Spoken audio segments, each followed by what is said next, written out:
Good morning செல்லங்களா. Good morning, teacher. இன்னைக்கு நம்ம ஒரு இன்ட்ரெஸ்டிங்கான சப்ஜெக்ட் பார்க்க போறோம். நீங்க யாரெல்லாம் வீட்ல மொபைல் ஃபோன் யூஸ் பண்றீங்க? ஓ, இவ்ளோ பேர் யூஸ் பண்றீங்களா?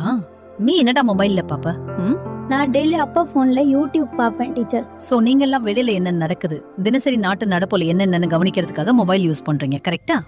அதே மாதிரி வெளியில உள்ள யாரோ ஒரு மூணாவது ஆள் டெய்லி நீங்க வீட்டுக்குள்ள செய்யற விஷயங்களை கண்காணிச்சுட்டே இருந்தா நீங்க என்ன பண்ணுவீங்க? உங்களுக்குலாம் ஒன்று தெரியுமா?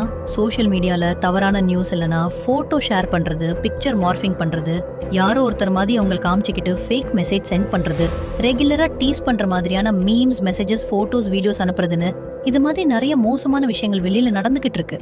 இங்க பாருங்க செல்லுங்களா, இது மாதிரி நீங்க பாதுகாப்பில்லாத முறையில இன்டர்நெட்ல டைம் ஸ்பெண்ட் பண்றது உங்களுக்கு தூக்கம் வராம ரொம்ப டிப்ரெஷன்ல படிக்க முடியாம போறதுக்கு நிறைய வாய்ப்புகள் இருக்கு. இது மாதிரியான சைபர் வன்முறை, சைபர் க்ரூமிங், சைபர் ஸ்டாக்கிங், பிக்சர் மார்ஃபிங், மொபைல் போன்ல எப்படிலாம் நம்ம அடிமையாகிறோனோ அதுல இருந்து எப்படி பாதுகாப்பா இருக்கிறதுன்னு அகல் விளக்கு காணொளி மூலமா தெளிவா தெரிஞ்சுக்கலாமா?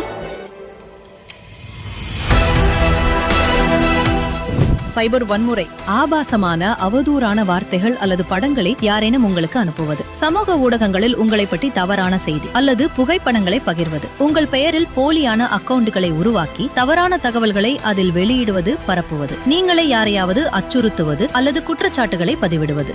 சைபர் க்ரூமிங், ஒரு நபர் தனிப்பட்ட முறையில் தொடர்ந்து இணைய வழியில் தேவையின்றி மெசேஜ் செய்வது அல்லது தொடர்பு கொள்ள முயற்சிப்பது, அசாதாரணமான அல்லது தனிப்பட்ட கேள்விகளை கேட்பது, நம் நம்பிக்கையை பெற்று பழகி மனரீதியா உடல் ரீதியாக நம்மை கட்டுப்படுத்த முயற்சிப்பது, நமது தனிப்பட்ட தகவல்களை திரட்டி அதன் மூலம் மிரட்டல் விடுப்பது.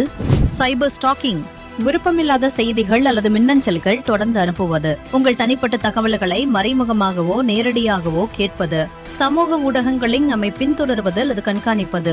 பிக்சர் மார்ஃபிங், ஒருவருடைய முகம் அல்லது அடையாளத்தை சம்பந்தமற்ற இன்னொருவரின் புகைப்படத்துடன் மாற்றி அமைப்பதை நாம் பிக்சர் மார்ஃபிங் என்கிறோம். பல நேரங்களில் தீய நோக்கத்துடன் ஒருவரை அவமானப்படுத்த அல்லது மற்றவர்கள் மத்தியில் தவறான எண்ணங்களை உருவாக்க இதுபோல் செய்கிறார்கள்.